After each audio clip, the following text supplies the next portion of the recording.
Do you ever get frustrated that your people don't do work the way that you want them to do it? Or do you ever sit back and scratch your head and think, what were they thinking? I would never do that. If you've ever thought yes to either of those thoughts, chances are you have a culture problem. Now, you may not think about it as a culture problem, but it is a culture problem. And it's driven by either one of two things. Either one, you haven't clearly defined what your company's core values are, you haven't installed them in people, or you're not holding people accountable to those two things. So this week, we're going to talk about how to solve problem number one. Next week, we'll talk about how to solve problem number two. In general, most business owners and entrepreneurs of small businesses don't spend a whole lot of time thinking about culture, but they should. The reason is because culture is the 24/7, 365 guide for your company about how people should behave. And when you get culture right, when you're not there, people know exactly what they should do and what they shouldn't do. And that's why as companies get larger, you hear business owners and CEOs frequently talk about culture because they realize they can't be directly related to all the people who are doing the work, but they need those people to do that work in a certain kind of way. So culture really is you defining how you want people to behave without you actually being there, what they should do and what they shouldn't do. So what we're going to do today is I'm going to help you figure out how can you actually define what those core values should be.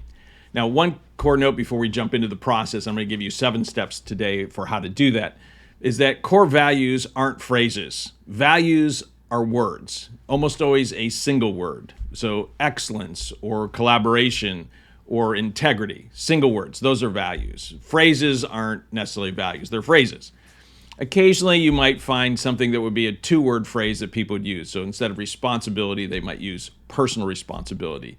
Or instead of improvement, they might use continuous improvement.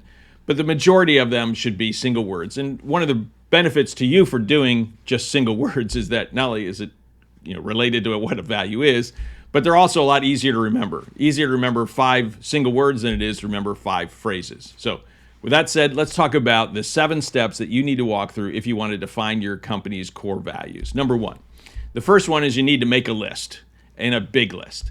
And if you're in BizScalers, I'd give you a list of, when my members get it, of probably 70, 80 words. I'd recommend is that you just Google and you just take a list, core values list, and you'll probably get lists of up to hundreds or 200 words. I'd go through the list, and this is what you get to do as a leader, and then reduce that list to the things that you think are the values that might be part of the culture that you want. I'm going to suggest you probably want to shoot for that minimum of 30, maybe maximum of 50 or 60 words. You don't want it to be just 10 or 15 words.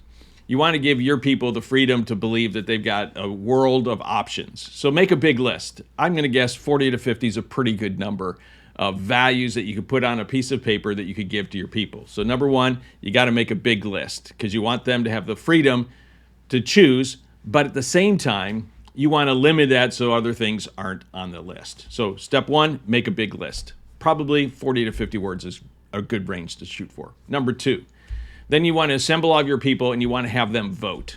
So you give them the list of, let's say, 50 core values, and then you ask everybody to identify the top 7. Now you have to define what a value is too, right? A belief is about the way someone should do work, and it should also tell them the way that they shouldn't do work, right? You're looking at the positive. This is the way we want our people to work. It isn't for distribution to everybody else out in the world who really cares. What you really want to do in your core values is say, if I'm not here, this is how I want somebody to act. And so that's the key thing. So they're going to go through that list of 50, and you're going to tell them you get to select 7. That's it. So you allow everybody to do their work. They select their 7 words. You don't have to give a whole lot of definition at this point. You're just trying to get a quick read on what is the realm from the 50 of what are the potential things that might shape the culture of your company. I've done this plenty of times with lots of companies, and it's a really simple, easy process to work through. And it's kind of fun because out of the 50, you're going to find only a handful are actually going to make the list. So let's say you've got 8 or 10 people in the room. You now have everybody in the room. They've picked their 7. That goes to step 3. Then you want to collate their responses. Now, I'm old school, so I like to use easels, easel pads, and you use whiteboards if you want. You could do this on a screen. You could do this if you're virtual on a board where you're keeping track of all the responses. But just go person by person. They give their 7. If any of them are the same, don't put any marks next to them. You're just trying to get from the 50, what are the handful that might be in the realm. My experience has been it'll probably come down around 15. You'll be surprised how many of them are similar. And so you've gotten from 50 down now to 15. You've collated them. What I would do is I'd go back through and see any of them that are similar. So let's say someone might put integrity and somebody might put trustworthy. Well, those are close. They're not the exact same, but they're close enough. You might circle those. And you'll understand why in just a second. So just go through, see any of them that might be grouped together, and then leave that list and say, okay, now that we have this reduced list of 15, I want you to now select what you think are your top 5. And I'm going to suggest that you don't want more than 5 core values. There aren't any bad values. Well, there are some bad values out there. The list that you're going to give them, there are no bad values. Okay, every one of those 50 is going to be a good core value. So you're just trying to select down what are the handful of things, the most important. If you get past 5, people won't remember them. Even of the 5, you'll tend to find that 3 of them people will talk about the most, the other 2 occasionally. It's really hard for people to remember 7 or 10 core values, so don't. Just trust me, do 5. So everyone pick their 5. Then you're going to bring them back together, and you're going to see what the answers are. I'm going to tell you out of the 15, you're probably going to find that about 3 of them jump off, and everybody's going to go, yep, those are the 3, right? And then the debate's going to be what's in slot 4 and 5.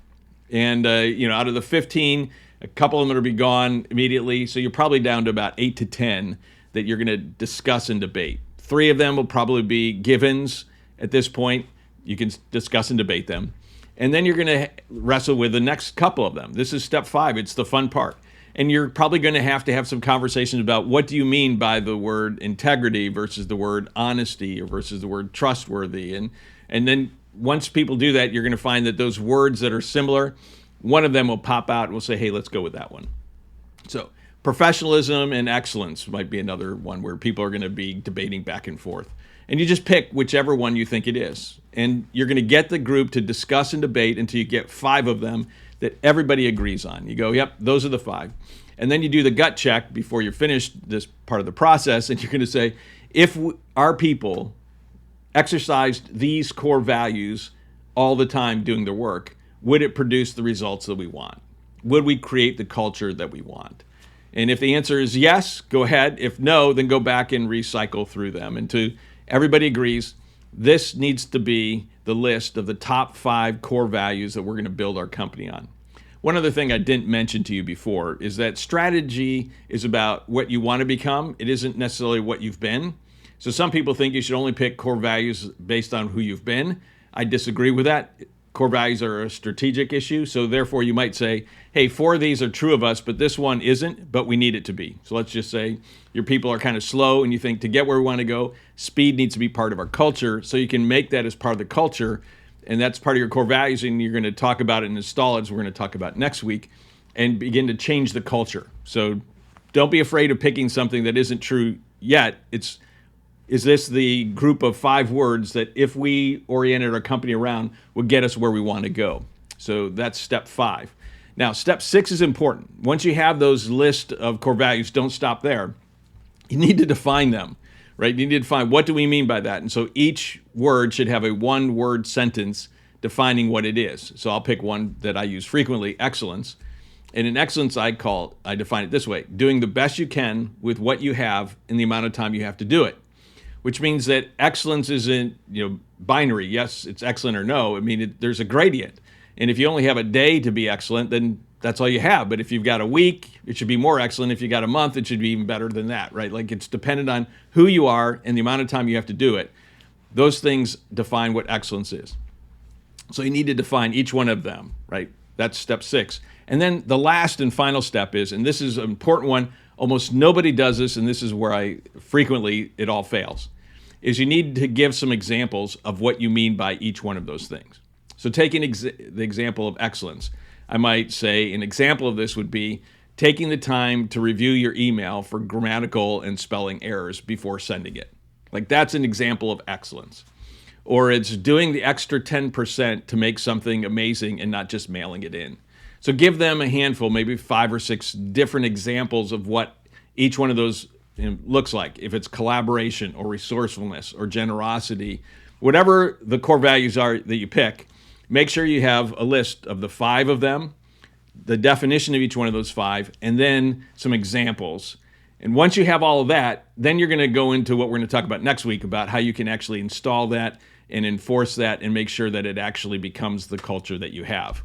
But the first step is you got to clearly define it. And so hopefully you know now the 7 steps you need to walk through in order to be able to define your company's core values.